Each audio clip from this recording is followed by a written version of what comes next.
hello, and welcome to what is definitely not the second take of a video talking about all the art in the latest, which is to say, previous Magic the Gathering set War of the Spark. Extremely recent, very up-to-date, relevant content. I really wasn't expecting Magic 2020 spoilers to start so quickly after War of the Spark. Straight in, I guess. Well, yeah, I think the pre-release is next weekend.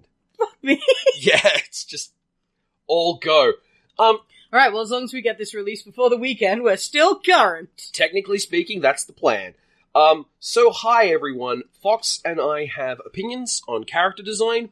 If you're on this YouTube channel or seeing this on Twitter, you know who we are. So, we're just going to talk about the character design of the Japanese variant artworks for the 36 Planeswalkers in War of the Spark.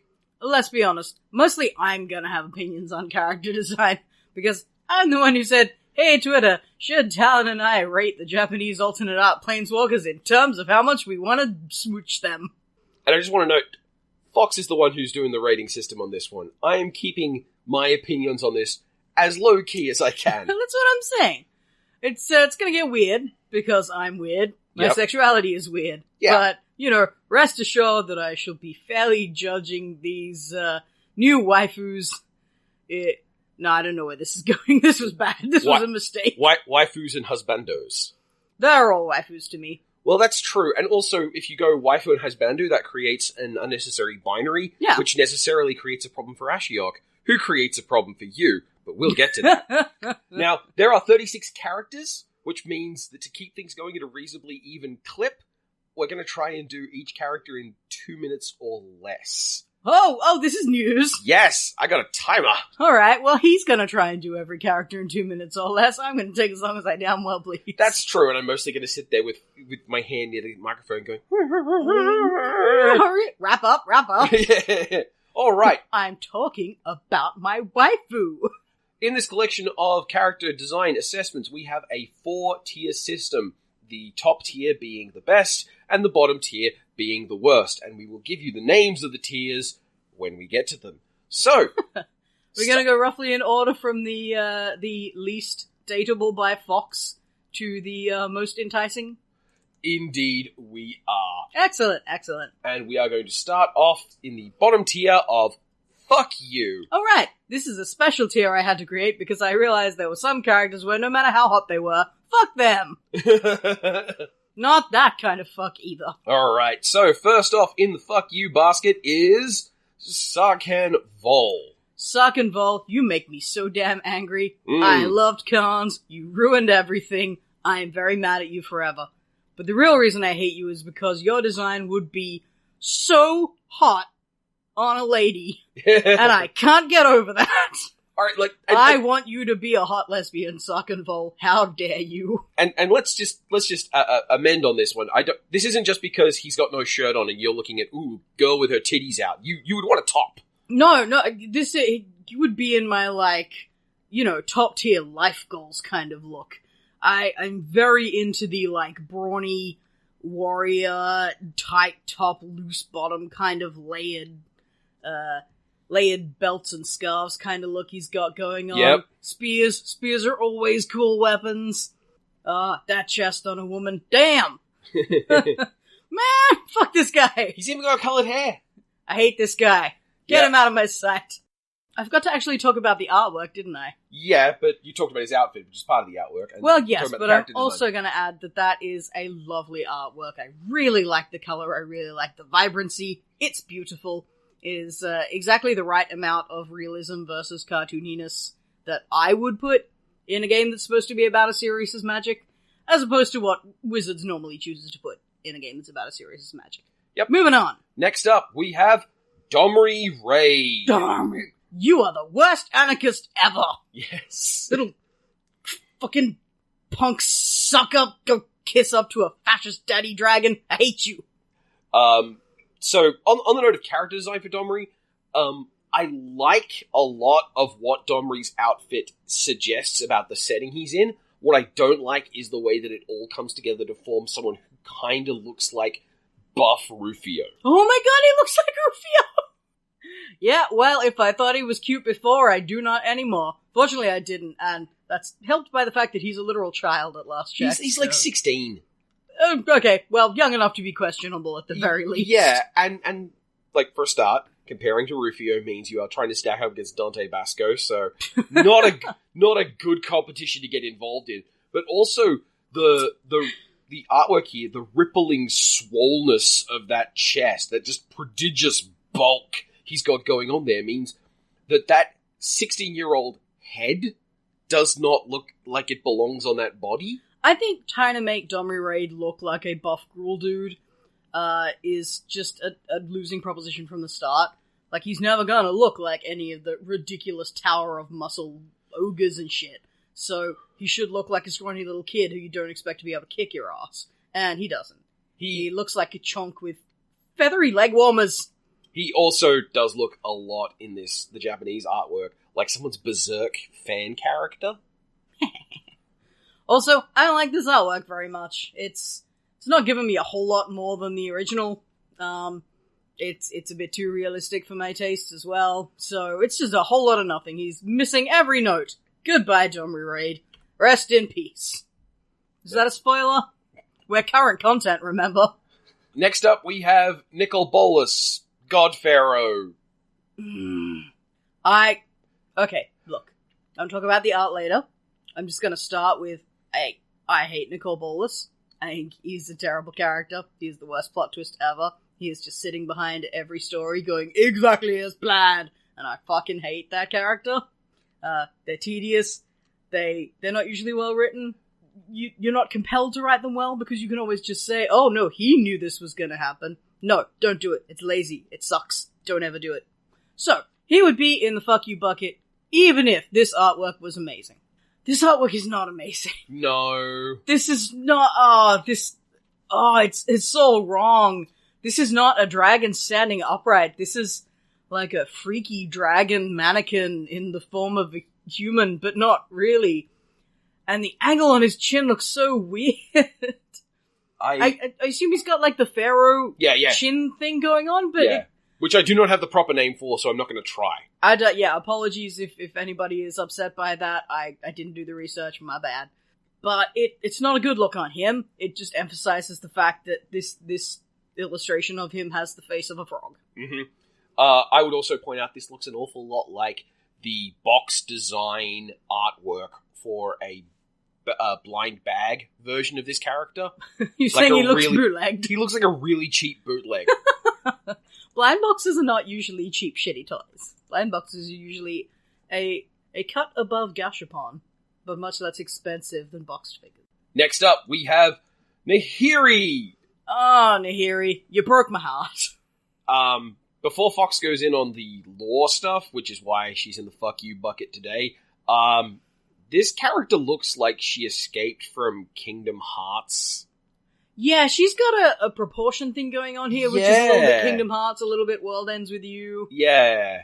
A lot of these sort of modern JRPGs that haven't gone chibi for the characters, but still have weird, top-heavy proportions. And, like, the head does actually look quite youthful. Like, if that was the head of a protagonist, they're like, yeah, she's 16 years old. I'd be fine with that. But the weight that the bust line is putting, like, it's not that she has big boobs, it's that she has boobs that look like they have a lot of mass. Okay, I know you're not comfortable saying that because you don't feel entitled to judge anyone's boobs. She definitely has big boobs. Yeah, but my normal scale for, like, definitely enormous boobs by the standards of artwork is, how do they compare to her head? And it's like, okay, both of her boobs together are not bigger than her head. Because her head is giant! And there you have it, her head is enormous. She's very interestingly proportioned. If you told me she was like a halfling or something, I would buy that. Yeah.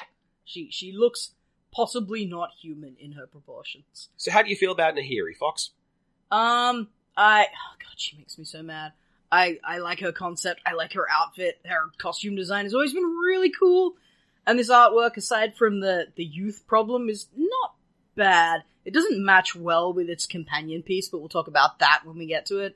But in discussing this, the first time around, I found out that Nahiri is the one who fucked Innistrad. Yeah. Well, I mean, let's say multiple people had a hand in that. She dropped Emrakul. She's the one who wrecked Giselda. Yeah. And that is unforgivable. Lot of pretty angel ladies in Innistrad, and most of them got irreparably fucked by that meddling. So, Nahiri, you broke my heart. Alright, so we're moving on from the fuck you disgrace zone to the category of characters where I don't have anything personally against them, but they're not really doing it for me. This is the nah bucket. Yes. Helpfully titled Nah. Nah. Nah. Nah. And does it start with an M or an N? Maybe. Nah. Eh. Alright, hi there, Khan. Khan. Yes. When we did this the first time around, it was about a month ago, so Khan hadn't had enough time to personally upset me in the modern environment. This card is doing bad things. Oh, has he become objectionable in actual play? Yeah, Dear. but I'm putting that aside and focusing just on the artwork. Alright, well, let's talk about the artwork. I actually don't like this as much as his original artwork, which is a bit of a sad note to start on. Mm-hmm. The original has more of a sense of form than this one does. He looks oddly liquid in the alternate artwork, which might be deliberate. I'm not sure, but I don't get the impression that's how it's supposed to look, so it just looks like a slightly worse formed version of a silver muscleman dude. I do like how that street lamp, I thought it was just really weirdly drawn at first, then I realized he's like bending it with his shaping powers or whatever, so that's cool. Yeah. And it's interesting also that the light in his chest matches the color in the lamp instead of the original, where it's all shiny, glowy, generic magic blue. Yep. But setting aside the technical qualities of the artwork and the character design and whatnot, I'm just not into genderless golem people. Yeah. And, I quite like Khan as a character. I like the big pacifist dude. One thing about the Japanese art, which is somewhat shared in the original art, but not quite as deliberately, is if you look at his legs, you can see where they have been shaped as if by hands. This is a side effect of what you get on maquettes, which are tiny scaled-down versions of statues, that then get scaled up. There are some imperfections in the way his legs are shaped, which means they aren't smooth, and it does make it look like he was crafted.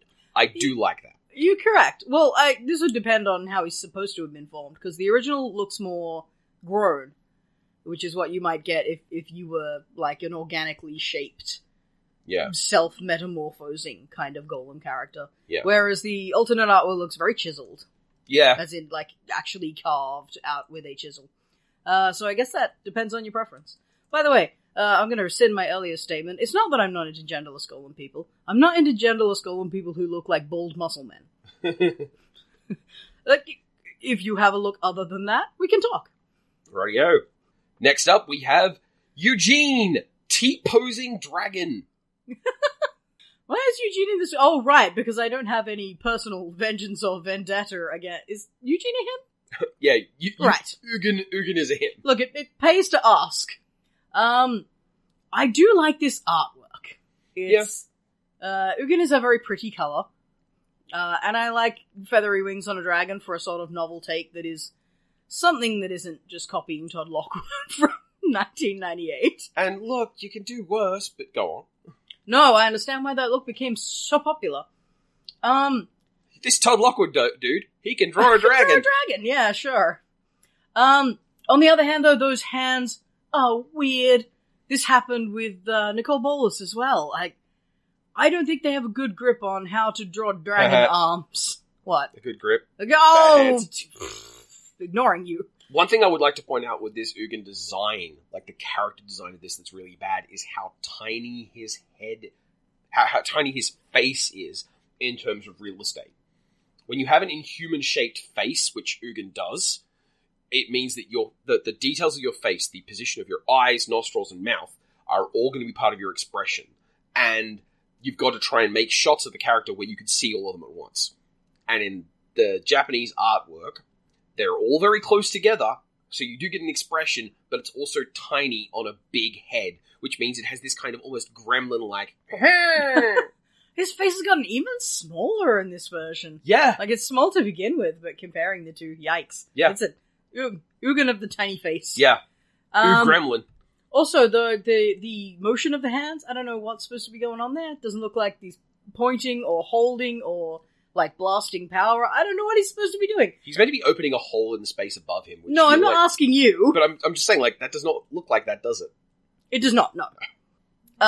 Looks like he's doing some Sorcerer's Apprentice bullshit. Yeah. The best part of this artwork is the waist down, which is very nicely illustrated and does not appear on the card. Yes. Also, what's going on with his groin?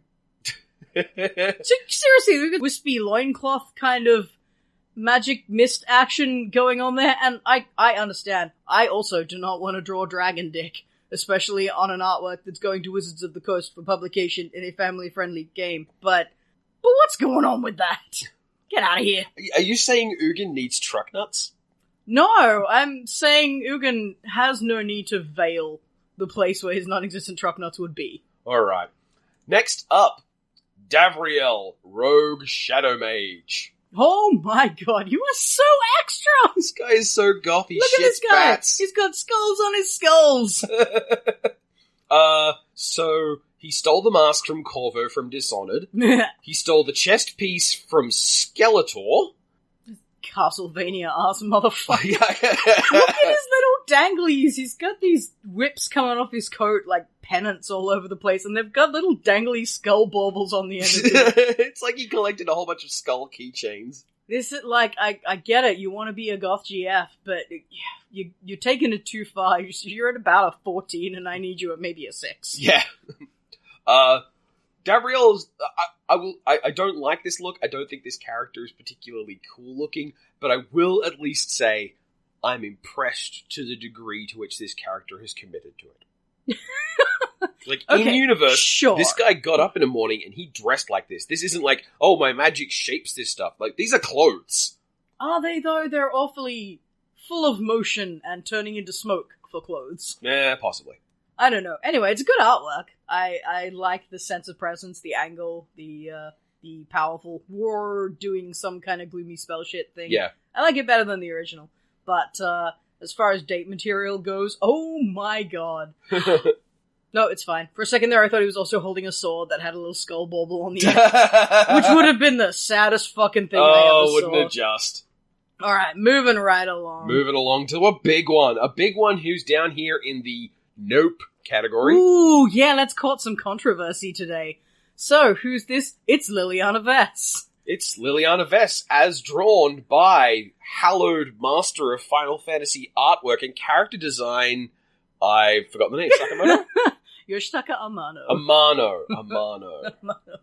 Yeah. So, for those of you who don't know, this fella illustrated pretty much all of the character design concept work for the early Final Fantasies, everything up to and including 6. Yes. 7 is where they brought someone on who was more into... Belts. I don't know. Titties and belts. Yeah.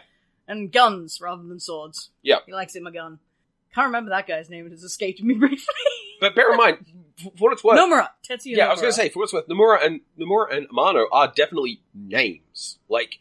Sure, yeah, and that's why it's controversial to put Liliana on here. Amano has a style, and either you like it or you don't. I personally can't handle the proportions. She's got these tiny little hips going on, she just sort of shrinks towards the bottom. She got no real feet, and her fingers just turn into wispy little, like, Dr. Seuss fingers. Her left hand looks like a badly drawn Doberman barking at her. Oh, okay, once again with like a Dr. Seuss kind of style. Yeah. Flappy duck mouth.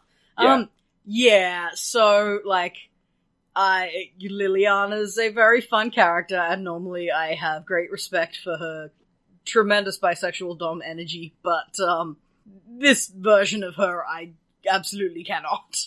I will say, as much as I want to just dunk on the artwork, because I do feel that a lot of parts of it feel kind of first drafty, and I know that's just such an arrogant fucking thing for me to say. But, like, I think that those hands and, like, the top half of the artwork overall was just kind of not as well done. But the coloring and the use of color to create space without lines in the robe down the bottom, that looks really nice. There's a lot to like about his work. Some of his pieces I really enjoy, but Just this isn't one of the ones that works for me, and the anatomical stylization is more than I can handle on a character illustration level. That's it. You do you, Amano. I'm sure you're listening to this podcast and very upset by what some fuck from Australia, thinks of your drawings. That also said, for just one brief comment on the main artwork, there is a trend towards depictions of Liliana that make it look like she's basically moving around a bookshelf on her chest, and this one doesn't. And given that this is meant to be her, like, powered up and at her most high dudgeon, the restraint to not also make it like an absolute cleavage bomb is kind of cool. She does have a fundamentally impractical neckline. Oh, it's ridiculous. Alright, who's up next? Up next we have my friend Rachel's the boy, Obnixilis. Oh, I remember you. God, it took me a while to work out what this fellow was supposed to be last time we took a look. Is this Rakdos? Is he? What is he? Is he half How a demon? dare you? Is he half a dragon? Is he a quarter of a demon, a quarter of a dragon, and the other half is, I don't know, an ox of some sort? So, the story behind Obnixilis is long and dumb. He is a pre-mending planeswalker, so he's very, very old, and during that time he lost his spark at one point to get turned into a demon as part of a thing where he got double-crossed, and then he double-crossed the Gatewatch recently to get his planeswalker spark back, and now he is a demon and a planeswalker, and, sure. It's kind of cool, and he does have, like, this very haunting original short story. This artwork is mostly a testament to the value of high-contrast digital effects, I think. And that's not a criticism. I think that these effects are hard to do well, and I think it does a good job of them. This is quite a good piece of artwork. It's very dramatic. The lighting in the original is so serene and pretty, and it does not work at all with the demon trying to threaten you in the foreground. The Japanese artwork is delivering on that front, I must say. He just looks like he's letting fire off every which way and does not particularly care who gets caught.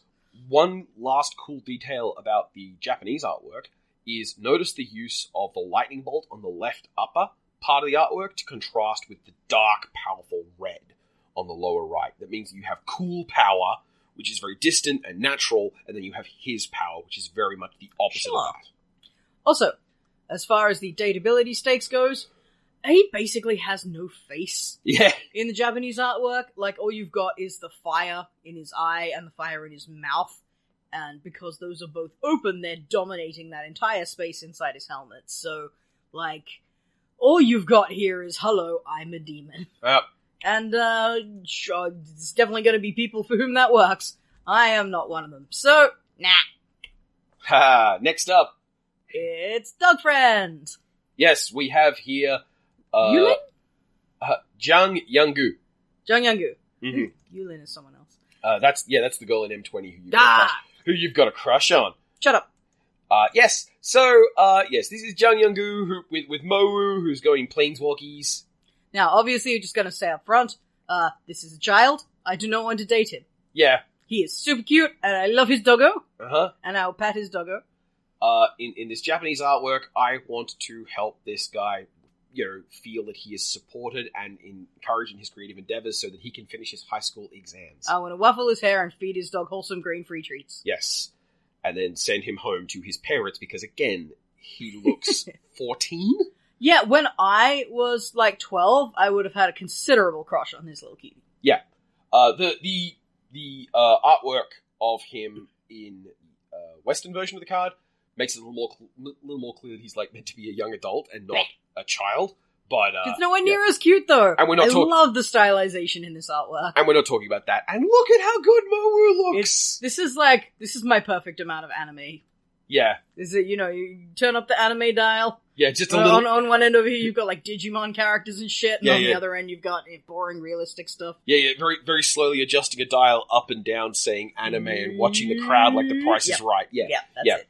I love the spell effect, too. That's so, proper, sparkly bullshit, tingly-wingly pixie land spell effect. Also, because it's a puff of smoke and it's coming around his whole body, it means that the magic is not forceful the way that, say... Obnixilis' crackling fire and bubbling is this is a very swirl, I like that. And this just looks like magic that wouldn't necessarily be harmful. Like, this suggests that it might, beguile you or throw you, misdirection. It might do something like that. It might charm you or blind you or something. But, it looks like it doesn't want to hurt you, and I appreciate that. Yeah, and for what it's worth, Youngu is a growth mage. He makes things tougher.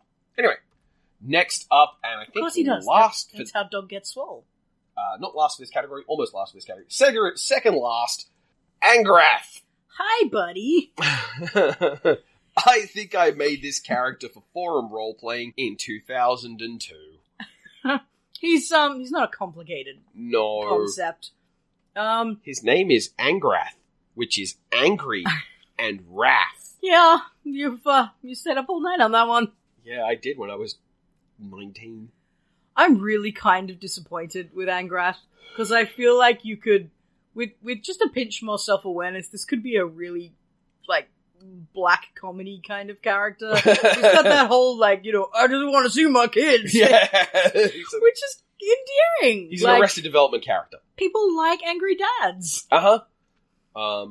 But, look, for a one-note character, and he's definitely got one note, the alternate artwork is a much better depiction of that, I think, because it looks so much angrier. Yeah. And so much more wrathful than the original. It's got so much more motion, and that fire chain is just going everywhere, and he's tearing up the street, and look at, he's screaming. So he's got fire in his mouth and his eyes, just like the demon guy. Is he a demon, or is he just on fire? He's just a Minotaur. Well, that doesn't make any sense. A Minotaur's on fire. That said, I do think that this is a little confusing as far as these cards go, because this artwork very clearly depicts someone who is probably going to mess you up personally, and probably in a way that burns, and I know that mechanically this card doesn't do that. And that's a bummer. You're saying it's more like a creature artwork than a Planeswalker artwork. Yeah, this would have been a great artwork if Angrath was like a Gideon style, turns into a creature and punches you in the face. Anyway. You'd probably make more sense. Alright, I don't want to date him because he's a mountain of beef whose face appears to be on fire. And there's anger management issues? No. Also, he needs to go home to his kids. And finally, in the category, we have Dovin Barn. Ah, yes, this is me and my prejudices against bullies again. Yeah. Sorry, Dovin Barn. I understand you're also a dickhead, so... Sorry, did you just call him Domed Barn? No, but I should have. I like his coat. Actually, yes, I will give you this. That costume design is on point. He is a fancy lad, and I love the obvious, military combined with noble inspiration that's going into this. Mm-hmm. And the Kaladeshi it's appropriate at last check. Yeah, and the Kaladeshi filigree up around the coat and the collar. Yeah. I like that. That's all very nice. The use of the Azorius shape, but not symbol, in his shield maging, that's also kind of nice. Oh, it is. I didn't even notice that. And I think the Thopters around him are quite cute. But... Yep. But, F this guy. Yeah. Also, I can't... like that face. Yikes. He looks like he's been hit with several clubs. He's also a fascist. Well, I'm glad he's ugly then. And sorry, fascists, but not sorry, fuck fascists. You. Not sorry at all. All right then. And so with that, we have finished the category of nah. Okay. All right, time for some in-betweens. These are borderline cases. I can definitely understand their appeal to people who aren't me, and some of them are, kind of interesting. But they wouldn't be the first picture I'd swipe whatever direction you're supposed to swipe. I don't know. I finished dating when I was 17. Yep. Moving on. First up, we have Gideon.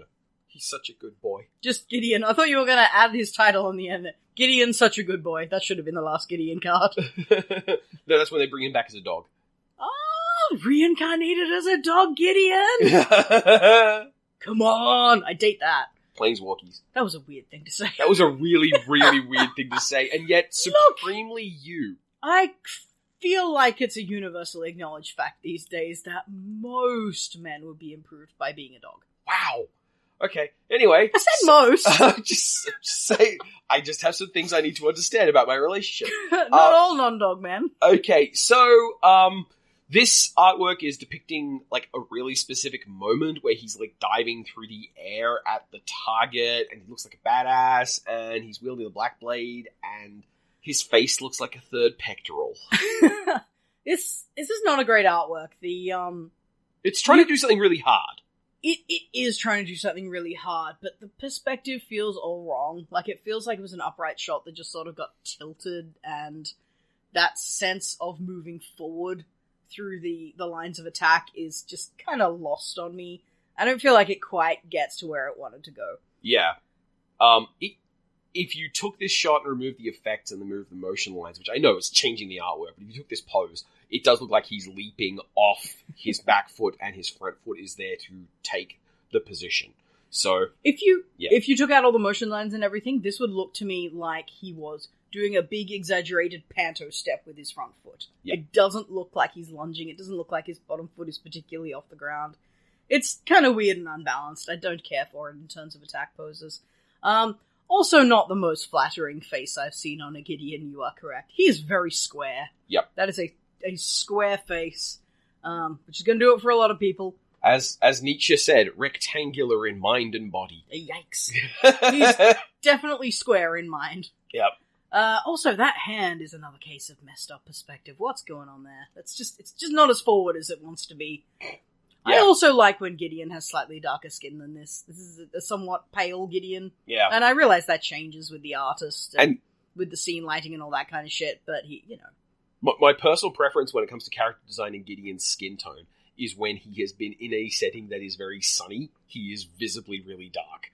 Like, not everyone does that. Not every artist has got on board for that. But, like, I have the vision of Gideon on Ravnica, looks and passes as a conventional, what we consider a white guy. And then Gideon on Amonkhet, brown as hell. Because that's what Mediterranean Greek skin has done in my experience. That does make a lot of sense. Yeah, I could see that. So this is a Gideon who's been staying out of the sun. Yeah, and that fun trivia, sun tanning back during the really racist days of the British Empire was seen as proof that a culture wasn't really white because it was their inner blackness. If you tanned rather than burned, it was because you were devilish. And that was proof used to say that the Irish were in fact a type of black person. Yes. We were comically evil. The Irish, who are transparent, essentially. Yeah, and the Scots freckling. All right. So enough of old-timey colonial racism. Moving on to the Wanderer. Yeah, Gideon is in the maybe because he is conceptually interesting, but this version isn't. Yeah. I really like a lot of what this artwork is doing. I like the lines of motion. I like the feather motif. I like the way that bits of her outfit open up where normally they would be closing, like the tops of her boots and the short cape. Oh, I forgot about her boots. She has excellent boots game. Excellent boots. But I don't know what her face looks like. I'm curious to know more about this character. Her sort of high fashion fantasy style is, like, she is quite remarkable in terms of character design. Mm-hmm. That's some nice work. She doesn't look like anyone else. And that's cool. She looks very confident. I like her sense of style. Mm-hmm. She looks like she looks the way she wants to look. Does that make sense? Yeah, no, it's very, very purposeful. Anyway, and that's hot. But also, I can't see her face. Yeah. And I know nothing about her. Yeah. So, she's definitely in the maybe. I would email her. So, that's... Stop, don't email my Wanderer. Wait, is she a she? We don't know. Okay. The other thing is... Until further notice, she. Yeah. One of the other things is general advice. Don't date people you know nothing about. It's just not healthy. Well, yeah. We'd email. Yeah. Now, what base Jalarin, thirst expert extraordinaire, remarked upon as an extraordinary glow-up, here is Jace Beleren. What's that glow-up? It's basically, looking better. Oh, doing a bunch of stuff to look better. I mean, it's not a bad look. Jace should be someone who appeals to me every time.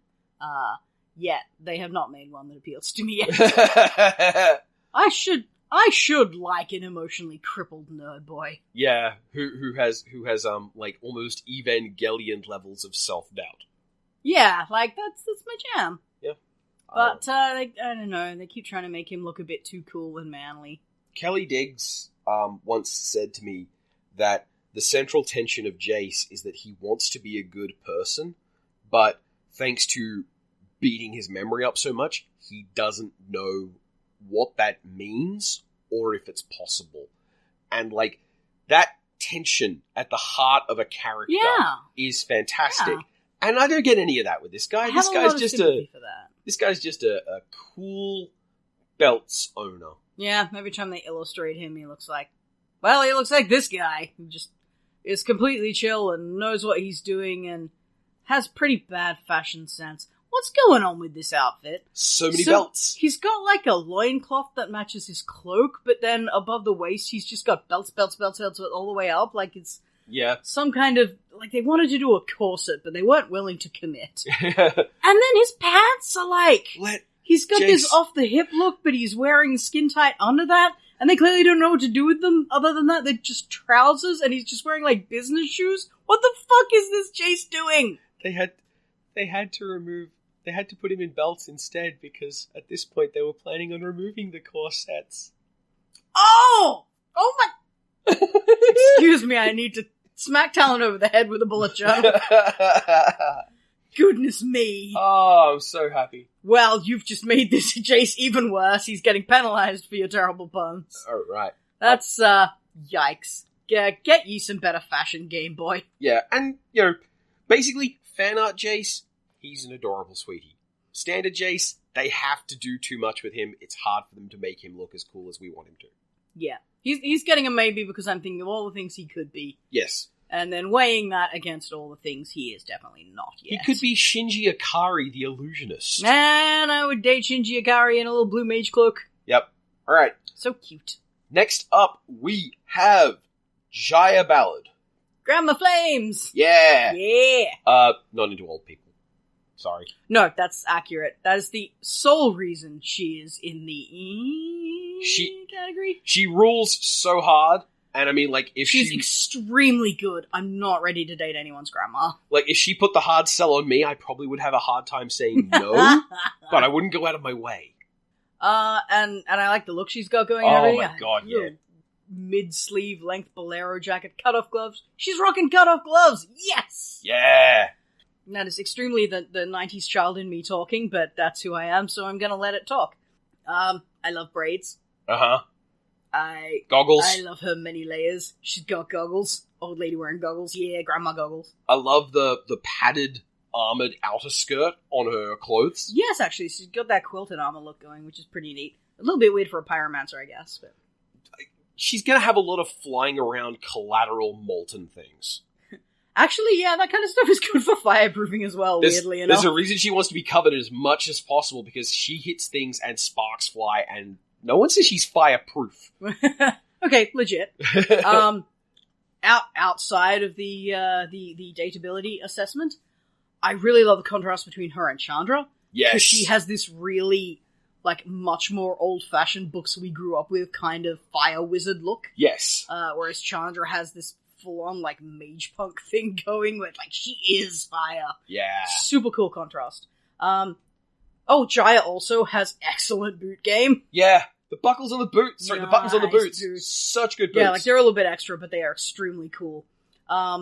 She does not, however, have the body of someone's grandma. And I'm a little cross at the artist for this. Yeah. Like, she has very slim, very tight form, and her boobs are so up.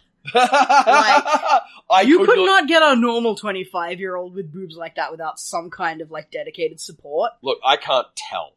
I know, that's why I'm telling you. Those, yeah, sure, that, I understand the urge to just make her look as cool as possible, but, like, that is some shelf, and that does not happen without dedicated support. Moving on from grandma boobs. It's Tybalt! Oh no, he's hot! You shitty garbage boy. He is the worst. Yeah, see, he's on the maybe because, oh boy, is he tempting. Like, he is real high on the fuck, marry, kill scale, and he's in the fuck category, but, like... Also the kill category. Yeah, that's the maybe, yes. 'Cause, like, look at this guy. Ah, look at that hair. He's got super queer hair. His coat is superb. His fashion game is on point. Excellent boot haver. Saucy slim boy. Clearly designed to be sexy, unlike basically every other boy in this set. And, he's such an asshole. So, dudes out there who are sitting around going, well, I don't know what women want me to dress like. I don't know how to look good. Oh, do I go and get a suit? No. You take this card to a nice fashion house, place that can actually make you clothes and tailor them to your body, and say, I want to look like that, and you'll be fine. Girl, to quote the old song, girls don't like boys dressed like Tybalt. Girls don't like boys, girls like gay goth vampire boyfriends. That all does fit together, trust me. It kind of really does. Points for the mood of the artwork there, because this is clearly a character who is, like, literally above the world as it burns and just could not give a fuck aside from entertainment value. Yep. Like, good conveyance. We know who this character is. It's a shame he's just a shitweed. Next up, we have Nissa. Hi, Nissa. I didn't want you to go in maybes. This isn't really where you belong. But I cannot with this artwork. No. Fox has fortunately provided us some extra diagrams of the problem with this artwork. And it's mostly about... would you like to give a brief description? I have, haven't I? I forgot that I drew these. So, the real problem with this artwork, aside from the fact that Nissa, that face is skewing very young. Yeah, I am uncomfortable with that attached to that body. For a woman who is team mum. Right, yeah, like she's an elf, but she's supposed to still look like a mature-aged elf, right? Yeah. But the line of motion in this drawing is just going all over the place in a way that you're... I don't know how you describe it. In a way that your solid B-grade anime tribe drawings tend to do. So, like, her face is clearly focused one way, but then she's violently placing her tits in the opposite direction to that.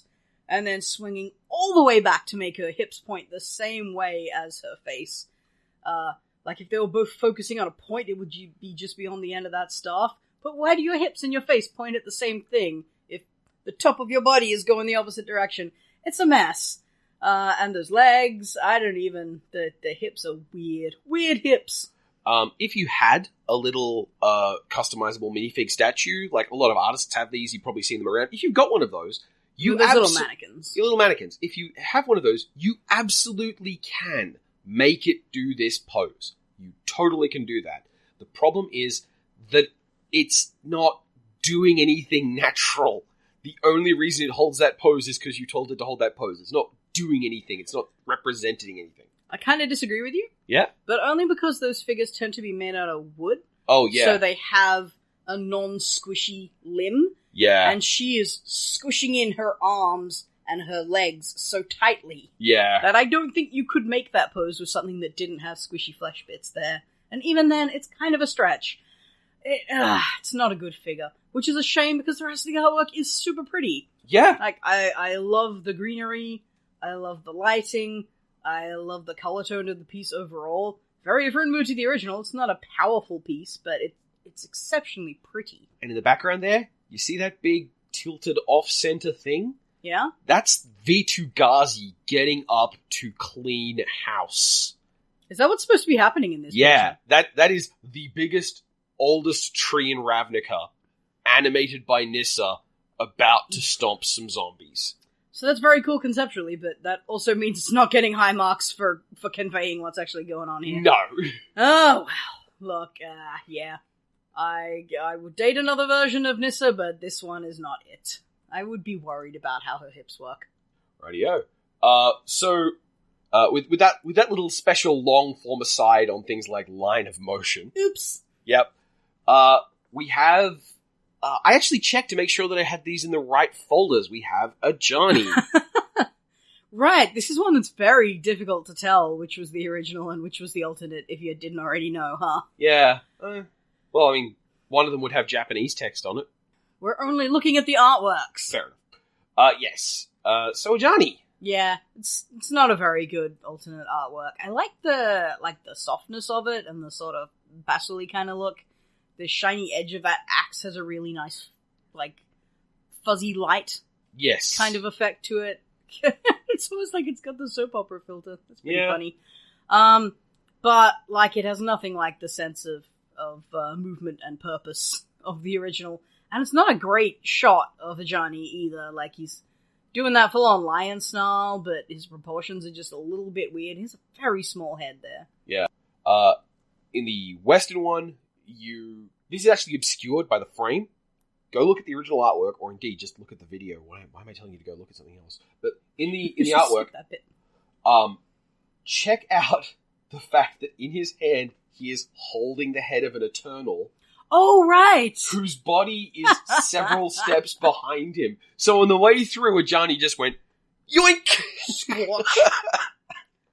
The first time I saw that, I thought it was a really badly drawn thing. I thought, like, the neck was stretching, and I couldn't work out how the body connected until I'm like, oh no, it's just disconnected. Okay, yeah, sure. He just took its head. Facing the opposite way, sure.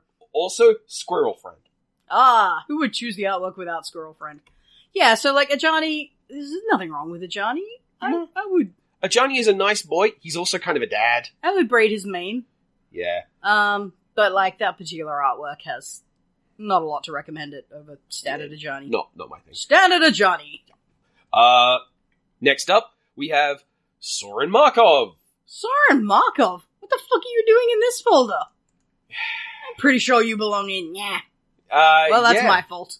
Yeah, well, I mean, there are filing mistakes occasionally. And, like, look, I will give Soren Markov this slight nudge away from yeah, in that he is a slender, athletic-looking man with nice, like, hair. Like, in this shot, really? His hair is doing bad things. They could have illustrated him that way, then. Yes. Because that's not what's here. No. This looks like bootleg Castle... You remember that Castlevania fight game where they got the Death Note guy to illustrate them all, and it just looked like the worst garbage? That's what he looks like here. This is trash B-grade Castlevania spin-off Soren, and I'm not here for it. That fucking hair! What is your head? He's letting the hair control him. Yes. I will also say there's here's a media studies moment, not a character design moment, but the framing of him versus of his artwork versus Nahiri's artwork. Right. This is what we want to talk about with Nahiri earlier. Yeah.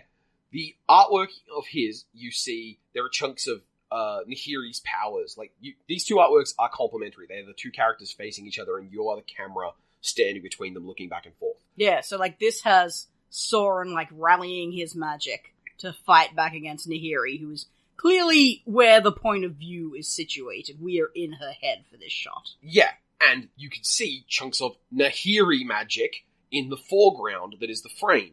That is to say, we are looking at him as Nahiri looks at him. That's cool. Yeah.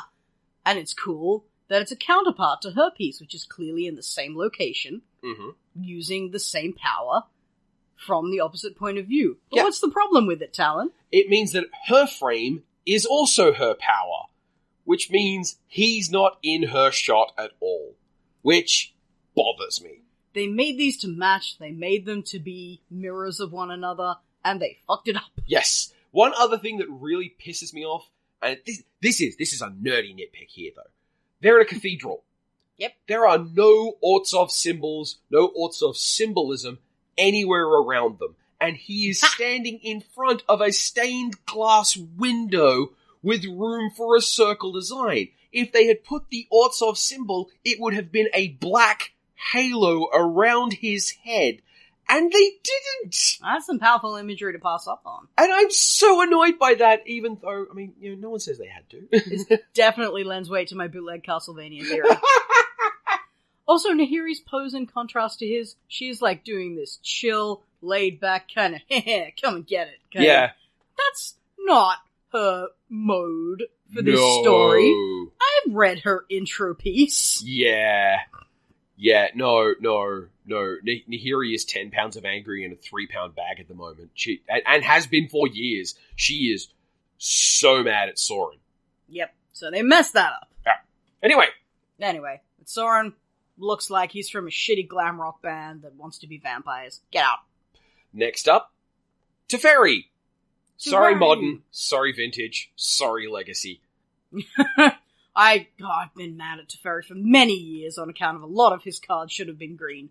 But hey, that's water under the bridge. Creatures have been redesigned from the ground up since then. We can forgive and forget.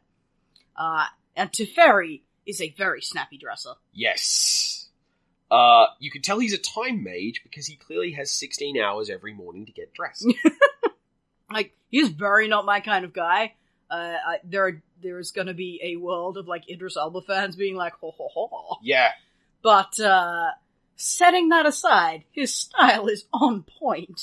And that is why he belongs thoroughly in the maybe folder. Yeah, I do want to complain briefly about the background in the Japanese art version, because there are buildings flowing like the clouds around him, which are also all being turned on spirals in really weird, interesting, very hard to do ways. But I have not noticed that. And that's the problem. The buildings are so subtly moving in the same way that, like, there's one building in the bottom left which you can maybe see as being that's so like this. cool once you notice it. Yeah. And, like, it's a much more pleasing concept than the original artwork where he's just, like, inceptioning. Yeah. And, you know, It doesn't look cool. It's, like, wrapping the city around. That's not that great. Idris Elba can wrap a city around himself. I don't think anyone's going to argue that. Sure, no, I mean, he can do it. It just doesn't look nearly as cool as this, but this is too subtle. Yeah. That is very unfortunate. I really like that one conceptually more than the original now, but the execution is just not quite there. So that's a bit of a bummer. Alright. And I think this is the last in the maybes. Oh, Kiora. Kiora. Heck yeah. Man, look at Uncle Tusky in the background there. Oh, yeah. Look at that monster. Tosco. Krakens ain't shit, man. Get ye a giant cavernous walrus. Urto Toskur, I think it is. And I know there's at least one Icelandic person who will get on my case for pronouncing that badly. And I'm sorry, Freya. But, yeah. No, this is an incredibly cool piece. We're supposed to be talking about Kiora, huh? Well, yeah, okay, so there's motion everywhere on this piece. There is motion inside the mouth of the monster. There is motion in the way she's moving her arms. Like, that pose where the bident is being held completely still, and then you look at her arms, that means she just snapped her arms into position and is holding it perfectly still. Yeah, that's cool. That is so cool. Yes, I love this. I love how she's presented. She looks mighty. The original is pretty good, but that's just like, she is imperiously gazing down from a sea monster's head. This one is like, you can sense the volume of water being displaced and the sound that would make as she and this horrifying thing just rise up. I like everything about this design except those damn head fins. Yeah. I will say I do feel, as much as like I like the powerful musculature in her legs, I feel she gets kind of exaggerated down at the bottom. I like that though, and I don't mind. Like, I'm not saying like Kiora should have a smaller bottom. It's just I feel it makes me feel a little bit like this is a bit more of a pinup, and I'm not wild about that. But I would feel that way if she was not, like, obscuring her chest and doing a completely not a sexy girl pose. That's true. So to me, this just reads as some actual fucking body diversity for once, which is real nice. Like, I mean, obviously, my number one jam is I want to see really buff girls. But, like, this is also a shape we don't get to see very often where you're conventionally feminine, but with, like, real killer hips and thighs. Yeah, and, like, she isn't like an hourglass shape. She isn't wasp-waisted. What I guess you would call, in a modeling world, a plus-size figure. Yeah. As if it's anything that needs to be specified. Oh, it makes me so mad. Yeah, she, like, I love that, and I love that she looks differently shaped to all the other women in this artwork. That's great. More of that, yes. But at the same time, I do hate those head fins. Head fins, not for me. I like to think that they are, like, either they move, so like they could be flattened down, like hair, or like a veil, or something like that, depending on like how her mood is, and this is just like Dilophosaurus attack mode. Like they go up and they rattle or something. Well, the funny thing is, they probably should, Because when you think about it, that's a big flat face, and when she's swimming, that means that she's pushing effectively a big plane they would forward totally through the need water. to flatten back when she's swimming, yeah. But we have never seen Kiora with, as it were, fins down, which maybe means that there is a place for the story to go where Fiora is not in constant, vigilant hate fight mode. Sure, I do like her constant vigilant hate fight mode. I don't want to shade her for that. But yeah, so she's a definite maybe, pending how the fins work. I'm sorry. No criticism, but look, on the bright side, she is not going to give two fucks what I think. That's absolutely true. And I respect that. Yep. All right. Now, that finishes out our category of Colby maybe, and now we begin the category of what did you describe it as? I kind of want to rename it as Swipe, but I've once again forgotten the direction that one is intended to swipe in, so I'm just gonna say, heck yeah. Okay. You could just say swipe, as in I'm stealing this character. Yoink.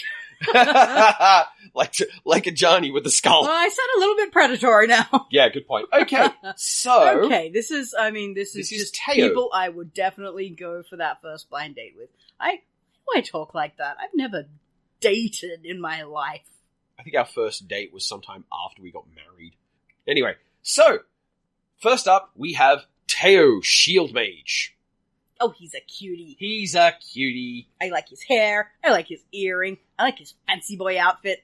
I like the way that he's presenting a Hispanic appearance that isn't typical. He is, isn't he? Yeah, he's very much meant to be a Hispanic dude, but he doesn't look like the shitty stereotype that white people draw when we go, this character's gonna be Hispanic. Yeah, but also at the same time, like, there is a multitude of different, like, visual aesthetics represented, and we're going to see another Hispanic character later, a multitude of different, like, visual aesthetics that we see when we talk about Hispanic culture. So the idea that there's a monoculture is ridiculous. But Teo has, like, heavy layering, he has geometrical shapes, he has lots of uses of triangles and binding of straight lines. Except one fancy glove.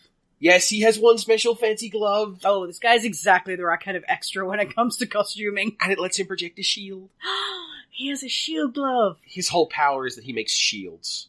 Yeah, I love the way they've illustrated his magic here, too. It's got that whole kind of diagram feel to it. Yeah, it's very Full Metal Alchemist at its best. He's getting more points for excellent boot game. What is that, like 5 or 6 now? We've had a couple of people with really good top-notch shoes. boots in this Planeswalker group. Yeah. Johnny, no boots. Anyway. The motion in this artwork is also a little skew-if, though. Like, he's got a real sort of leaning back look to him. Yeah. I think it's supposed to be, like, bracing himself for an oncoming onslaught, but he doesn't look very grounded, very balanced. One of his heels is off the ground. Yeah, they could have done a better job with that. But I forgive him, because he's so lovely. And I love that earring. That's a good earring, yes. Yeah. Fancy boy, he's on my list. Okay, next up, we have... I'm going to have to look up her name again. We'll just call her my new waifu. We have Casmina, Enigmatic Mentor. Oh, hello, Casmina. She's lovely. The hot for teacher with the Castlevania background. Now, this is another one where the alternate artwork does look a fair bit younger than the original artwork. But in this case, I'm kind of sweet on that, so I'm gonna let it slide. I'm such a hypocrite! Oh, you're trash. Trash. I don't know, I like her hood, I like her drapey bits. She's got a Brady bit. I like the sort of pastel, washed out look on this artwork. I don't like that she has no irises and no pupils. Yeah. That is normally a big, complete mood killer for me. I need to be able to see eyes. That's a me thing. Yep. But, you know, I'd still go out with her. Yeah. I want to point out something in this that I don't like, but let me be clear that... Oh, do you want to go first? Because I got a big one thing as well. It might be the same one thing. Is it the backwards rider back sports bra? It is. Yeah. That is very poorly conceived. It just doesn't go where it goes. It doesn't look right with the rest of her outfit. In the alternate artwork in particular, the places where it crosses her breasts are completely uneven. Yeah. It's like heavily pulled to the left side of her body.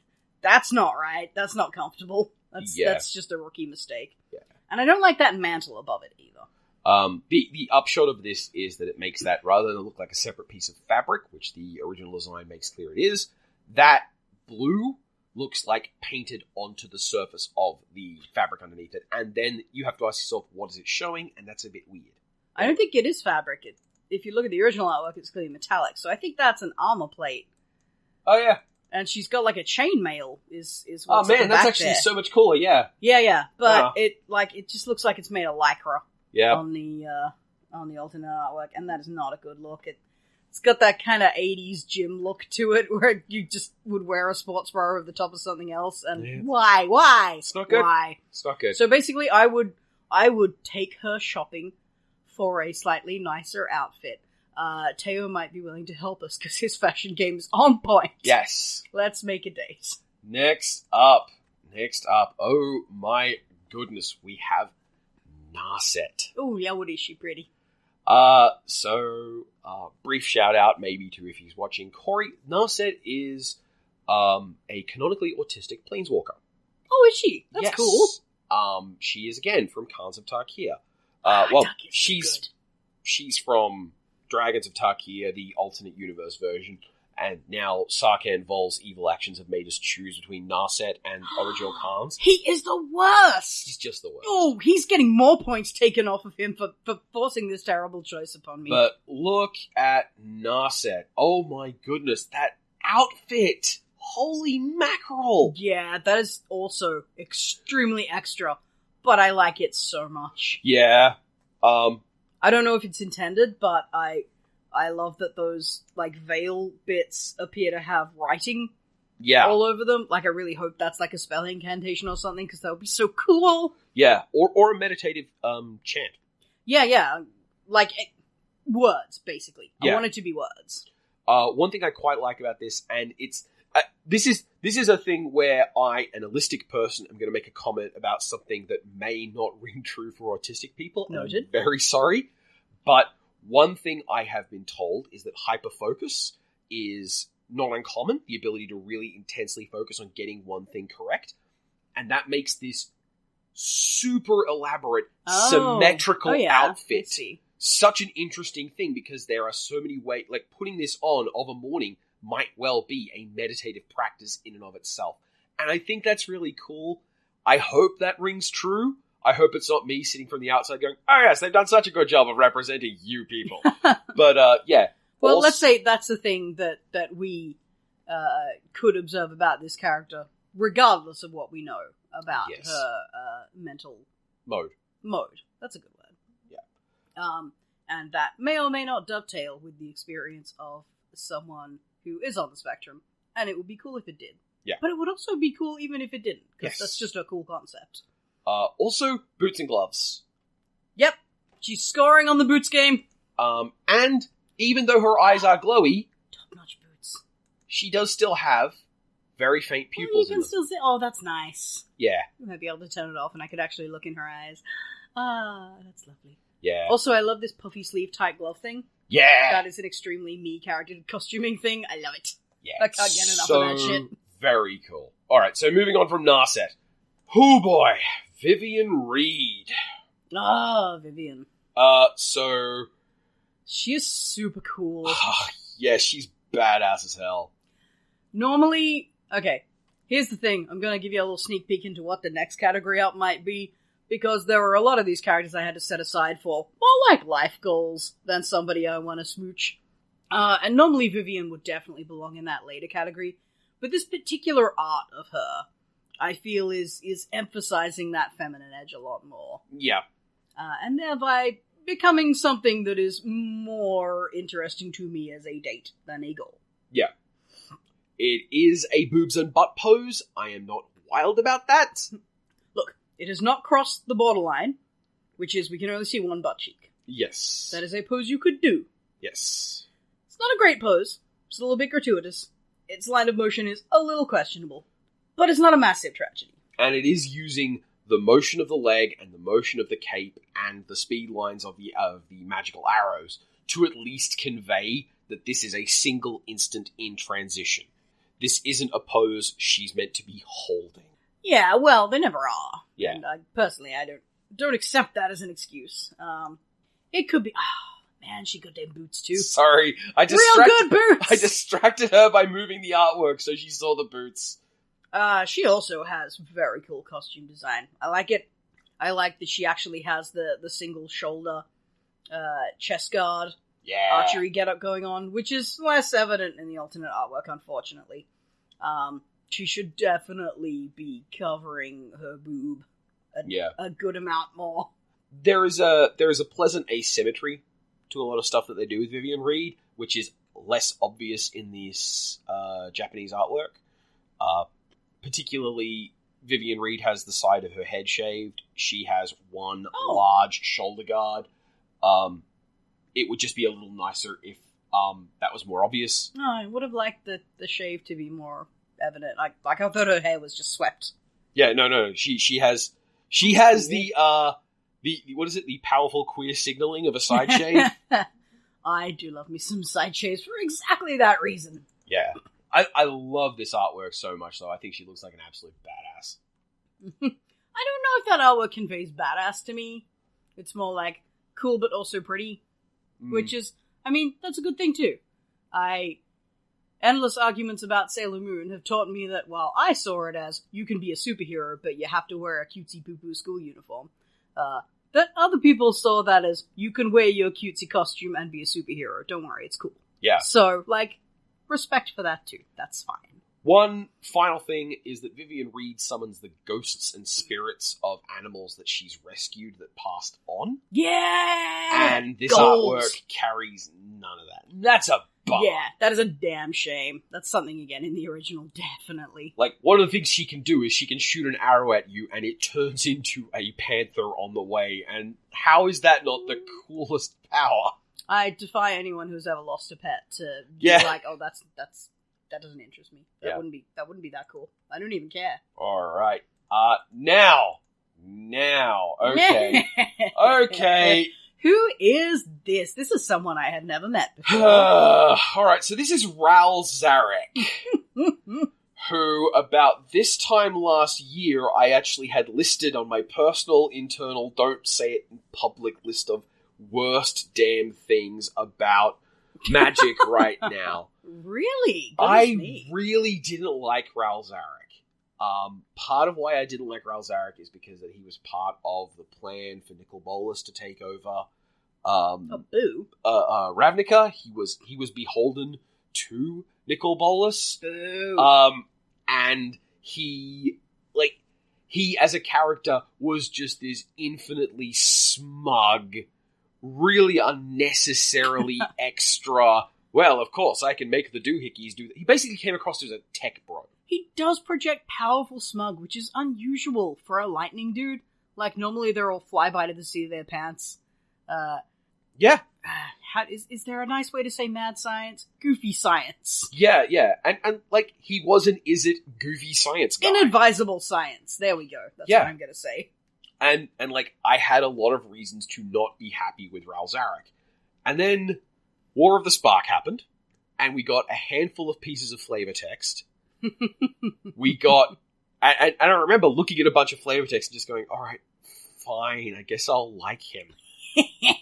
And then we got excerpts from the novel, and I am not speaking in favor of the novel. I haven't read it. I kinda don't want to.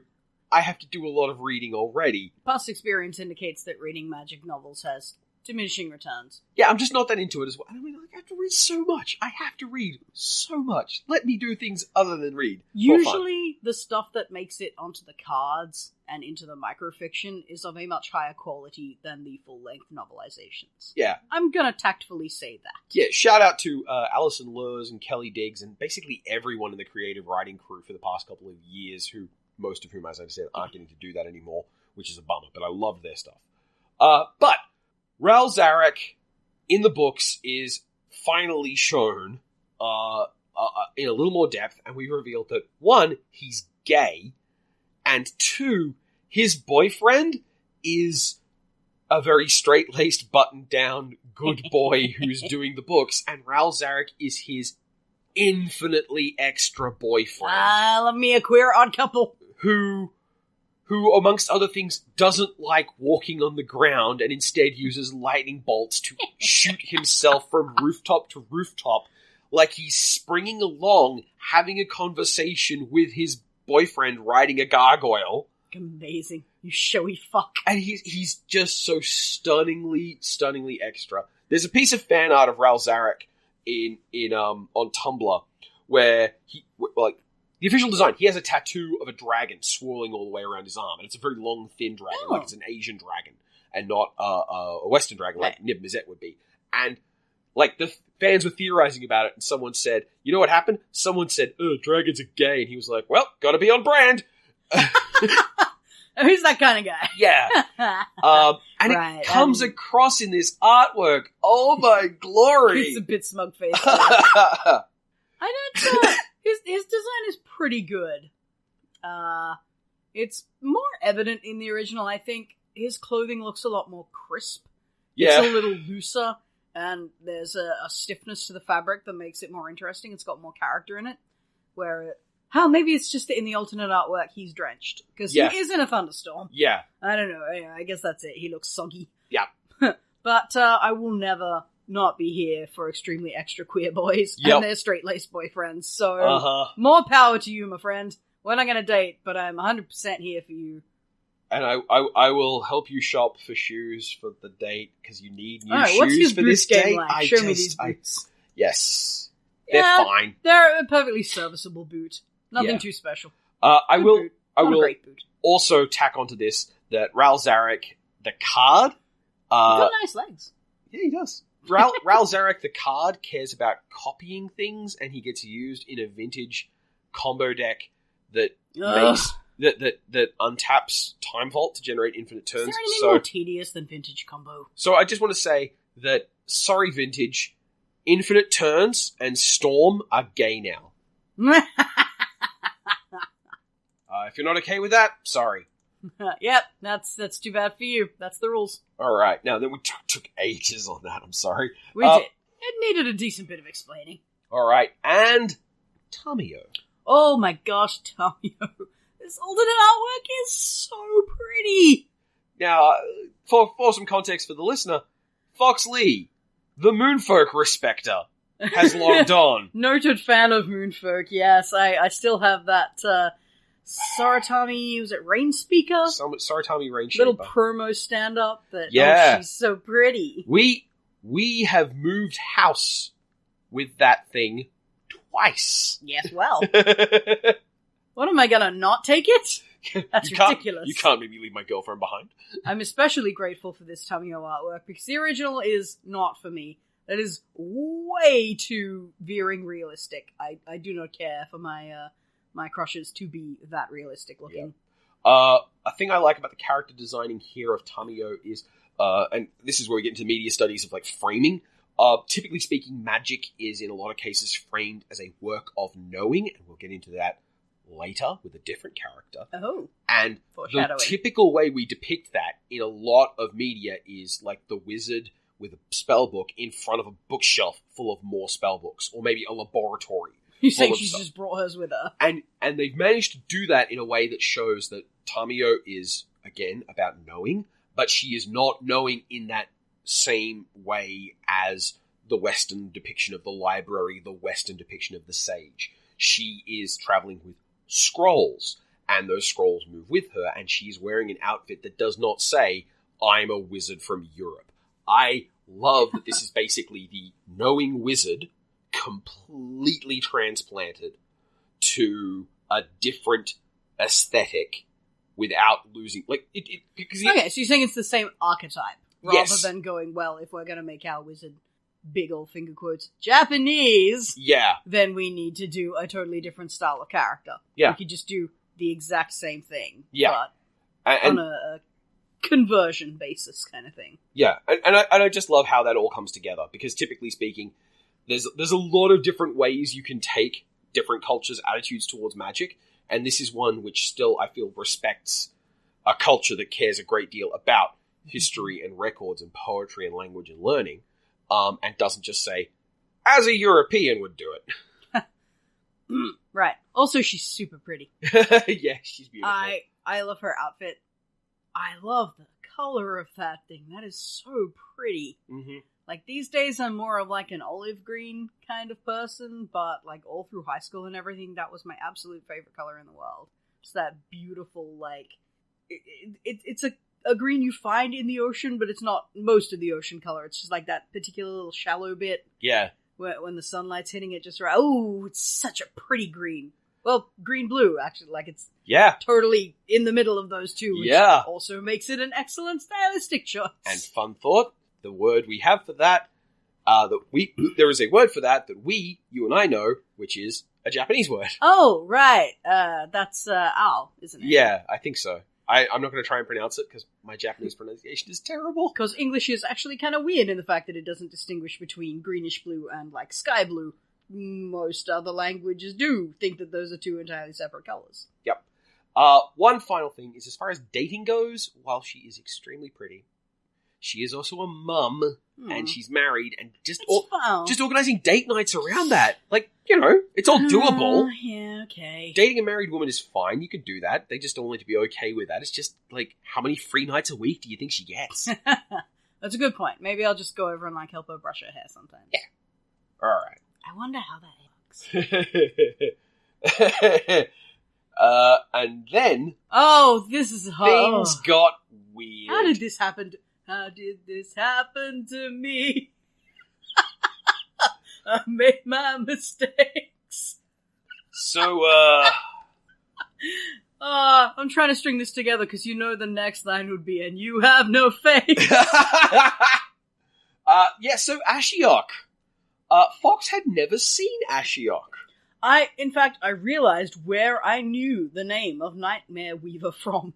Because there is a Loading Ready Run subscriber with the name Ashiok Nightmare Beaver.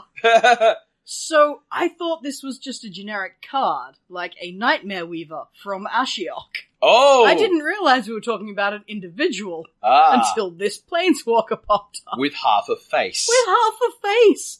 But the half that is there is really, really lovely.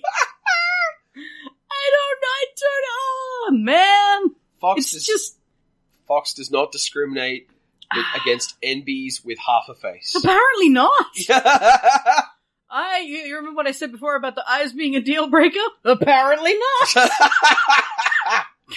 Well, I don't like glowy eyes, but no eyes at all I can work with, apparently, if the rest of you is saucy enough, and that's a very saucy looking person. Just leave the top of your head at home and come on by. Yeah, I love that sort of mystic goth witch look they've got going on.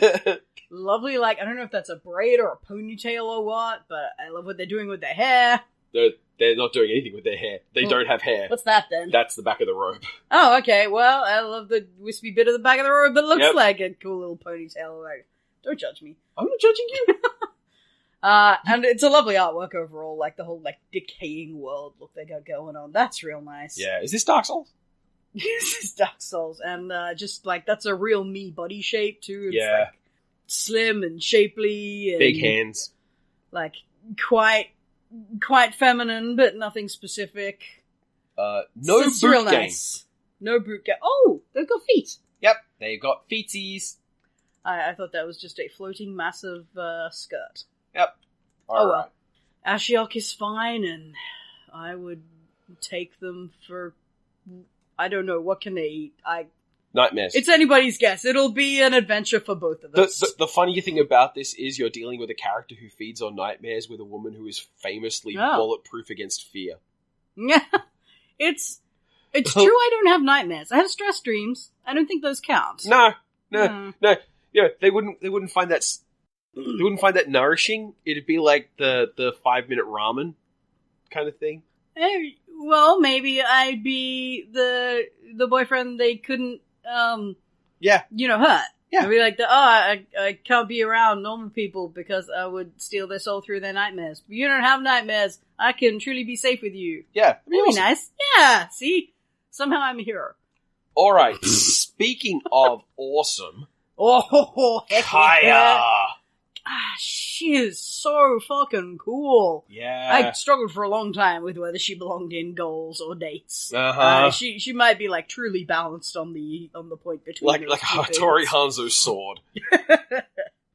I would, like, setting aside the character and the visuals of her face and her hair and how pretty she is, her outfit is made up of 3 really cool things. Note the boots. We've mentioned boots before. Boot points! Yep. The jacket, which has got, like, the midsection buckles on the jacket, that's actually, like, really useful for if the jacket is being used to store or transport stuff. The fact that those belts are on the outside of a jacket means that you can tuck something inside. This is the thing that, like, heavy greatcoats do in, like, old Victorian era stuff. Oh, right. Like, you could stash a knife there or something. You can stash a knife, but you also just use it for, like, I need to put papers in my coat, and I want to make sure rain doesn't get in my coat to cinch up the belts tight. That was absolutely a thing that happened. So it's not as ridiculous as, like, Jace's 12 belts under a cloak. It's interesting that it's a coat in the original artwork, but it's much more like a vest. Yes. In the alternate artwork. Yeah, and I don't know which I prefer. Yeah, I'm cool with this either way. They have a sort of, like, the vest says stealth, whereas the coat says, like, warmth and travel. Yeah. So, I don't know which of those is more important. I love how they made that mantle work, just, like, coming out the inside of the collar. And with the hood and everything, like, that's totally like a weatherproof hood. Yes. You know she's gonna be real cozy when she's lurking on the streets. And that was gonna be the third thing I pointed out. Does she lurk? She teleports. Ah, so much cooler than lurking. Yeah. Where Kaya's... I do not know the technical term for this. I always heard it called a rain slick, but that's because I read novels from, like, the 18th century, and they could be using a completely different term for the thing now. But it's a single piece of waterproof fabric that you could buckle on to existing jackets with buttons on them. Oh, right. So that differently coloured hood and shoulder mantle is, I think, a separate piece of clothing and, like, all those things together, it means that everything she's wearing has this very deliberate, chosen element to it. She didn't buy a jacket that had a really cool hood on it. She got a jacket and then she was like, oh, I need a hood. Maybe so. I like that. I am always here for a good big chunky knee guard. Yeah. That's probably the 90s kid in me talking again, but I loves me a chunky knee guard. Yep, she looks like she could mess your face up with it. Also, couple of things that are super cool about this character from a design standpoint. She has natural hair. Yeah. Which I understand is super important to people whose hair looks like that, who are sick of, you know, even when a black character does show up, they're gonna have, like, completely chemically straightened hair all the time. Yeah. And also, they have illustrated her with a very modest bust. Yes. Which... like, this profile shot is basically making them look as big as they could. Yeah, and, like, that's a welcome change from fantasy artwork in general, but it's particularly important for women of color who are, let's not kid ourselves, usually illustrated with lots of everything. Exaggeratedly voluptuous figures, let's say. Yeah. Like, that's really cool. I'm so happy to just see some thought appear to go into that. Yeah. It's really cool. She's a ghost assassin, right? Yeah. That's fucking awesome. Yeah, do you remember the Ghost Council of Ortsova? Kind of. They're like the bosses of the Ortsov, right? Yeah, also known as the Obzedat, which is to say the oldest grandfather ghosts that ran the Ortsov church. Sure. She killed them. Yeah! All of them. Oh, man! She also killed King Brago, you might remember. So, you know your thing about death to kings, death to organized religion? Death to fascists, death to ancestors deciding what we should do with ourselves on a day-to-day basis. Yeah, Kaya did that. She's my jam. I don't care if she's not interested in me. I want to take her out and treat her to dinner for being so awesome. Alright, next up we have Saheeli Rai. Oh my god. She's so pretty! I wasn't even thinking about pretty. I was just awed by the color palette of this picture. Oh, sure. Yeah, this is vibrant AF. Oh my god, it's so beautiful. In a world of mage punk artwork, if you go looking, it will generally get cooked down to grey, brown, and black pretty quick, with maybe some bright blue for some lightning. This is gorgeous. I guess this probably couldn't happen in normal magic art, because the palette doesn't really match with the idea now is that the images are quite strongly color graded in the card's colors. Tend to be, yeah. And this would be very hard to place in Magic colors. Like, she's wearing red and greenish blue. Yeah. Well, she's wearing pink and greenish blue. Yeah. But predominantly this is yellow, which is no one's color. That's true. It's usually white or maybe artifact, but that really does vary. Anyway. On the other hand, if you had to hazard a guess as to what color this character is, what would you go? Part of it's got to be blue, right? Yep. She's an artificer. Yep. And you can, the artwork shows you she's making stuff. If she's not mono blue, I guess, maybe she might be green blue, she might be white blue. Yeah, she's blue-red. She's blue-red. Cool. She is the creative, impulsive... The color of inspiration. Yes. And she interacts with artifacts. Oh. So, that whole yellow that you were so on mark with so much of it. Well, that is... I mean, that part of her dress is probably meant to be blue, then. Mm. But this is a long-standing argument between my mother and I, where I have learned that I see things as a bit more green. Oh, okay. And a lot of people see them as a bit more blue. That's just one of those, all color is perceptual. Yeah. As far as the actual, character design goes, I would like to talk about how great it is or whatnot, but I honestly don't... But I don't feel qualified to talk about how good this very Indian character is at representing very Indian artwork styles. So... That's true. I don't know how her representation points are. There are bits of this that I recognize from Indian fashion, but, I mean, those could just be little smatterings, and overall the look really doesn't represent very effectively. So what I would recommend is that people go check out Shivam Bhatt, who, amongst other things, is on Twitter and the Commander Council, and go see whatever he has had to say about Saheeli Rai's outfit. I haven't looked it up until after this video because I wanted to make sure I wasn't just parroting him and getting credit for, well, I, a white man, am going to repeat what an Indian man has told me. This is Indian fans discussing the look of Kaladesh overall. Yeah, and he did a long form video, 90 minutes long, with Loading Ready Run Crew about art direction in Kaladesh, and it's really good. It's a great video. I hope it was good. Because it looked... There were ups and there were downs. Gorgeous. Yeah. And it would be very disappointing to find out that it was particularly insensitive or something like that. That would be a sad. Hang on. I'm not done talking about it. He's trying to move on, but I have not yet talked about how lovely her hair is. Oh, yes! Or how much, that little filigree thing she's got going on. Yeah. You couldn't wear that normally, but, she can wear that because she just makes metal do whatever she wants, right? Yeah. That's super cool. I would do that if I could shape metal by willing it. I feel a little bit embarrassed, in that I feel like I should know this. I feel I should have done some research. I have the nagging feeling that Saheeli Rai is deaf, and that those are, hearing aids, but I don't know where I got that from. It'd be super cool. I mean, I hope it's... I kind of hope it's true. Always here for more representation in Magic. And also, how cool, those things are beautiful pieces of jewelry, fine, but finding out that they were beautiful pieces of jewelry that did something tells you a different story of the character. The thing that I have that must do something, I have made to be beautiful. And I like that. I like what that would say. And that is extremely Kaladesh. Yeah. That's one of the big themes of that entire plane. Alright. So, strong on the date?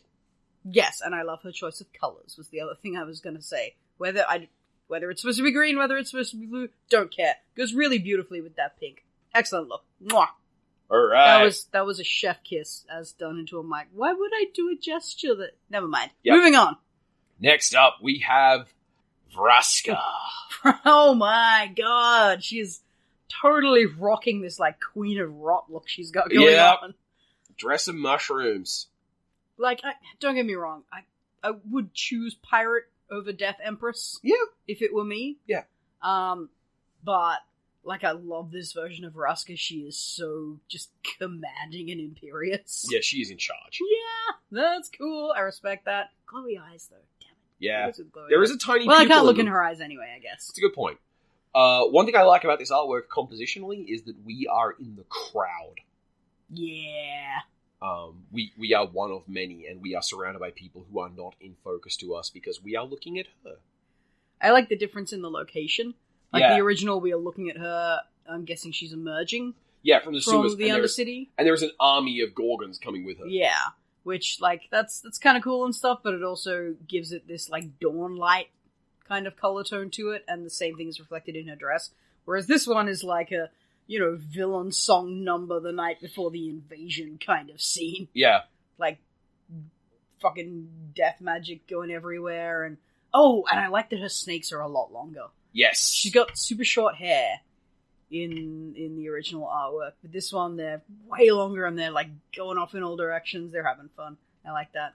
I like the, you know how snakes aren't round? Yeah. How they have a spine, so you get that slight peak. Yeah. And it's like a really pleasing fold at the top. Yeah. Those are really evident in the alternate artwork, and for some reason I really like that. I want to stroke her snakes. Is that weird? It's a little weird, but I'm not going to mock you for I it. don't even care. I want to stroke her snakes. Snakes feel so good. I also quite like, it's a small thing, but I quite like the way that the paler skin on her face forms devil horns. It does, doesn't it? Because she's got that one snake in the center that's very clearly defined, and then the two either side of it fade from her skin tone much more gradually, so you get those big, pale, horn shape, It's pretty cool. Mm-hmm. Like, you wouldn't necessarily expect it to be from the description, like, that sounds like the Widow's Peak from Hell, but it's working here. It's very well done. She looks like a badass. And shall we... Such a badass. Also, the fungus dress, pretty neat. Alright. And that is all of Fox's waifus. So what we've learned from all this, I guess, is that I'm okay with people who don't have any faces, but I won't be bothering anyone because I'm going to get turned to stone. Oh. Alright. And now we are in the final category, the top tier. The characters that had to be taken out of the waifu box and moved into their own space. And why is that, Fox? Well, it's not really top tier. It's not ranked directly alongside the other ones, because this is a box for things that I just want to be. I don't want to kid. I don't want to date that. That's me. I want to be that. Yeah. So this is the hashtag goals characters. Yep. Sure is. Alright. And first of the hashtag goals is... to nobody's great surprise, Chandra. I want to be the Fire Lady. Yep. Oh my goodness, this Japanese artwork is fantastic.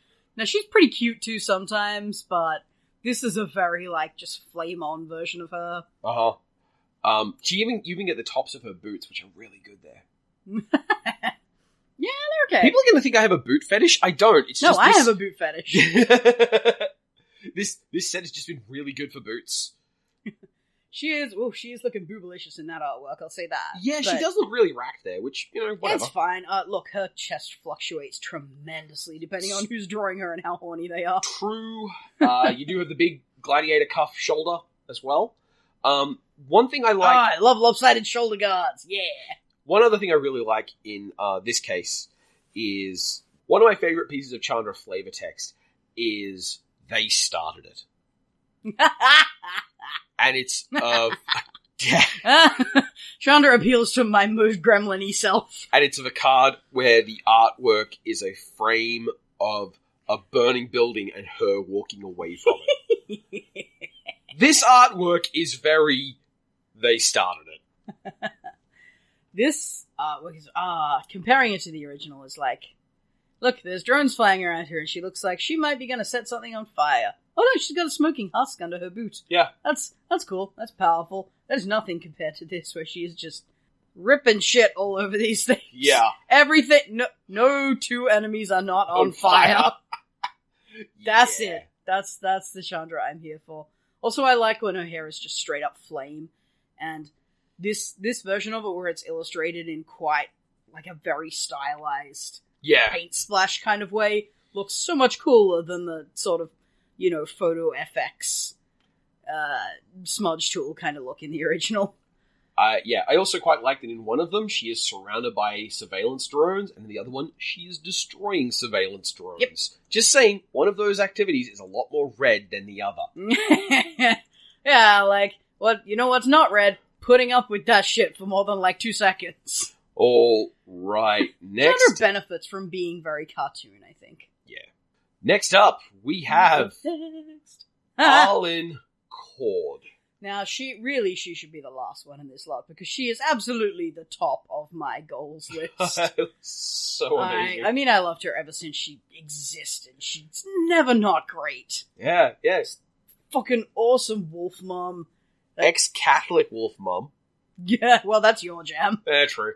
God, where do you begin with her? Okay, I will say this. The alternate art is a bit prettier than I feel she strictly needs to be. Yeah. She could be a little more sort of chonk, as far as I'm concerned. Yeah. But that's okay, because it's still super good. She doesn't have huge boobs, which is the usual thing that no, that's that fine. Don't need that. But, Yeah. I would like to see her with some more muscle mass. Yeah, that was the thing I was going to point out. Like, the original artwork is very box body, which is cool. You don't normally see that on women. And the new artwork doesn't make that as obvious. And normally when they make a character look more femme, they do that by giving them bigger boobs, which they didn't do, which is nice. Well, but they did give her like a pout. With this row of artworks, it's usually that the faces look younger. Yeah. And more femme. And she's no exception. She's different than the other ones. Yeah. But, yeah, she has a questionable expression. She's got kind of a come-hither look on her face for some reason. Also, the foxtail in her hair. I love the foxtail! That's so cool! I love her wrappy gloves. I'm into wrappy gloves. I love her lopsided shoulder guard and, bits of tartan going this way and that way. And that she's got, wrappy leg wraps. And she's got bare feet, doesn't she? Because she's rocking wolf claws the whole time, even when she's not wolfed out. Yeah, she's pretty great. One other thing to notice in the alternate artwork that's completely absent in the original is her wolves are stealing shit. This is true. That's cool. They're bringing us it. This was like, I got a book for you. I just love the idea that it was like, I don't know what this is. I borrow you some jewelry. I borrow you a book. Book? Good dogs. Yes. Yeah, Arlen Cord is so badass. I also like the way that the yellow in the background and the red of the city structure reflecting onto her, making her green, like that color palette, it makes it look like everything outside is really hot, like the whole city is burning, which it is. Which it is, sure. Yeah, it's a bit weird her being so green, but I suppose they were trying to work in some green tone into the image, which she does not wear green that I can see. No, she's a brown lady. She seems to magic in green, which is fitting, but... Yep. Alright. Anyway, strictly based off this artwork is not necessarily the best and most appropriate Arlen Cord. But it's still Arlen Cord, and she is still the greatest. Yeah. So... She still looks like she could crack your head with her legs. That's not meant to sound horny, but, well, there you go. Well, look, you're addressing a certain number of people for whom that's always true. Yep. Alright, hi, Whatley. Whatley. I mentioned that we were going to look at another Hispanic character, another representation of a Hispanic art style. Whatley. Whatley is meant to evoke Aztec artwork, and for anyone who's like, I thought the Aztecs died out, boy howdy, do I have some news for you. I thought wizards died out. Yeah, so, Whatley is just such a cool design. It's so different. I love the scale armor on her legs. I love that it's scale armor that was, not made the way that... It doesn't look like the way a typical European set of scale armor would look, where all the scales are designed to be pressed out of a set. Fish scales. Yeah, they look like these scales, perhaps, of a dinosaur that her culture venerates. I just think that's fantastic. But dinosaurs had feathers. Yes. Well, so does Whatley. She got feathers all over the damn place. And also, they have scales on their legs. Yeah, it's such a fantastic piece. Again, does have kind of a young face. Though in this case, I really like it. I think it's got a good, pride to it as well. So yeah. I'm cool with it. Also braids. Excellent braids. She is also the least experienced Planeswalker. I think she's been to 2 planes total, and this is one of them. Yes, but her epithet is warrior poet. Yeah. So I am 1000% down for her. Yeah, she is awesome. Also, that whole chest guard thing, now that I look at it, that's just the straight up sun motif, isn't it? Yep, that's why she's got the round. Yep. And again on the helmet. Yep. Well, not really helmet, but headdress, let's say. Her culture venerates the immortal sun. And then wing shoulder guards. Yeah, everything about Whatley is great. Yeah. Seriously. And, again, when it comes to representations of certain types of characters, this is not a type of Hispanic character I've seen a lot of. I don't see a lot of dead set, badass dinosaur riding. Aztec blade fighters. I mean, you don't see a lot of Dinosaur Empire period, so that's fucking cool. Yeah. I'm so pleased that dinosaurs are allowed back into fantasy. Like, Also, this is so much cooler than dragons. Also, it's... Fuck you, Sarkova. Also, it's a minor thing in the original artwork, the English language artwork. There are chunks of falling eternal. Oh, that's cool. And the thing is, you have to wonder, why are there bits falling? And I want you to envision, if you will, what happens when a dinosaur picks you up in its jaws, shakes you around, and chucks you upward. Well, I still like this one better. Yeah? Because the fact that she's actually riding the dinosaur, Yeah. I just like that better. It's showing them clearly working as a team. Yeah. Like, the dinosaur's still in the background of the other one. That's cool. Does that dinosaur have a name? I don't know. Because it looks like the same dinosaur. I think I've seen it in other artworks, too. Yeah. Anyway. Oh well. Probably does. I probably just haven't read that one. Alright. Next up, and I think we're technically drawing up on a close. Yeah, here we have, finally! Is this our last one? This is our last one. Alright. Well, everyone should know who it is then. Smoot. So, is it Smoot or Samut? I don't know, but apologies if we have that wrong. Either way, she's fucking great. Yeah. Oh my god. So I talked earlier about the idea of different ways of doing magic by knowing. And this was brought to my attention by an essay on the movie Yelene, which is an African fantasy movie, which is kind of like Star Wars, but from Africa.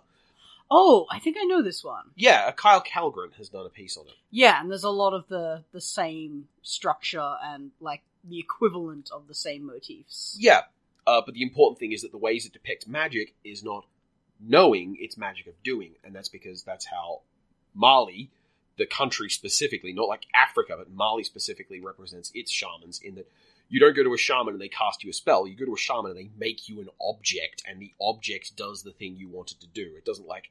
Yeah. And Samut is a planeswalker. Samut has magic in her, the way that all these other characters do, except her magic isn't expressed by throwing fire or transforming objects or talking to animals or summoning things. Her magic is being really fast. And that means for her, everything she wants to do, she can do. If it is a thing she can do, if she has enough time to do it, she will make sure she has enough time. It's very much like the Flash, but her baseline was one of the strongest warriors in her entire city. So she didn't go, I'm a weedy nerd, what can I do with superpowers? She was like, oh, okay, I can tear a man's head off with my hands, and now I'm super fast. She's... Okay. I am the kind of role player who, if you go, okay, this time we're all gonna play magic users, I go, can I play the magic user who, like, took her magic thing and just ate it? So now, just she's magic. She's just giant and punches things until their heads explode. Yeah. Yeah? That's my wizard concept. Yeah. Samut is my wizard concept. Yeah, Samut is your kind of planeswalker. I love her very much. She is exactly what I want to see a woman do when someone goes, oh, you could be magic. Should I cast a spell? No. I should just make myself better at doing exactly what I do now. And you won't be able to criticize that, because you won't have a face anymore. Yeah. I do not know enough about Egyptian iconography to know if this is doing a good job of them, but this character is doing a fantastic job of screaming, admittedly to me, a white person, holy hell, this is an Egyptian superhero. Yeah, once again, no idea how effectively this speaks to the cultures and styles that it's drawing upon. But forgive me, I guess I'm glad I'm not in a position to judge that, because that means I can just focus on how fucking cool she is. The funniest thing to me is she actually looks like, I was going to say, and also she's like a early 40s planeswalker. Like, she looks really good. Like, you don't see that a lot. And then I realized, hang on, she's from Amonkhet. Everyone in Amonkhet died at the age of, like, 25. So she seems to be like 26. She can't be that old, but she looks older than most of the other women, which Yep. is, well, you know, that might be bound up in women of color stereotypes as well, unfortunately. Yep. But That's rough. look, setting that, I don't think in the alternate artwork especially she looks particularly old. No. I would definitely place her in her 20s. You could push that to 30s if you wanted, but Boot I'd be opinions? like, yeah, you haven't really. Does she have boots? Is that just like a greave and she's got a barefoot under it? She does not have a barefoot under it according to the original art. Oh yes, I see. She's got like a weird sort of round foot effect going on in the original. I maybe don't love it that much. I like the calf bit and like the ankle. Yeah. Well, you give her a 0.5 on the boot scale. Yeah. One final thing is, it's often very hard to represent super speed when you're dealing with this kind of artwork. Not only is it going to be static, but it needs to be clear because it's a game object and players are going to be interacting with it. The original artwork does this by having 4 creatures that she's attacking in the artwork, and 3 of them are dying, and none of them have hit the ground yet. That's kind of cool, but it's down the bottom of the artwork, so you're not going to see it. Yeah, you're just going to see the one guy she's about to leap on and ruin his day. Honestly, why do they keep commissioning these as vertical, as like portrait-oriented illustrations? Because you could when sell... they know they're going to get cut down. Because you could sell art prints of that? Well, then make full-art Planeswalkers. Or at least the ones with, like, the translucent frame. I mean, they all have... All Planeswalkers have a slightly translucent frame. It's just there's text and whiteness over it. Yeah. Anyway. Grumble. But yeah, and that's Smoot. So that is all of the Japanese art alternate Planeswalkers. That is something like 90 minutes to 2 hours, depending on how the edit shakes out. There's a lot of that. It's it was a promising dating pool. What can I say? Yeah. And I mean, I had a lot of fun doing this. I hope everyone listening to this had a lot of fun hearing Fox espouse opinions on boots. Did I shit on your fave? No. Not you. I wasn't asking you. I was asking you, audience. Did I shit on your fave? Did I make a terribly unfair judgment of the best Planeswalker? Do you, in fact, think the Tybalt is not a trash garbage shit boy, and I should have gone easier on him because he has a nice ass? You could tell me these things. Probably not in the YouTube comments. That's always a trash fire. At me on Twitter. You just asked people to at you on Twitter. Oh, the woman loves to live dangerously. Anyway. No one's gonna do it. Come get me. Come fight. Call to action. Fight me. Fight me. All right. I told you I love Chandra, okay? She was in my goals. All right. Well, I had a lot of fun making this. Thank you all very much for coming along. And thank you. Everyone give Fox thanks for coming along on this, because this was heaps of fun. Thank you for indulging my weird personal brand of horny. I appreciate it.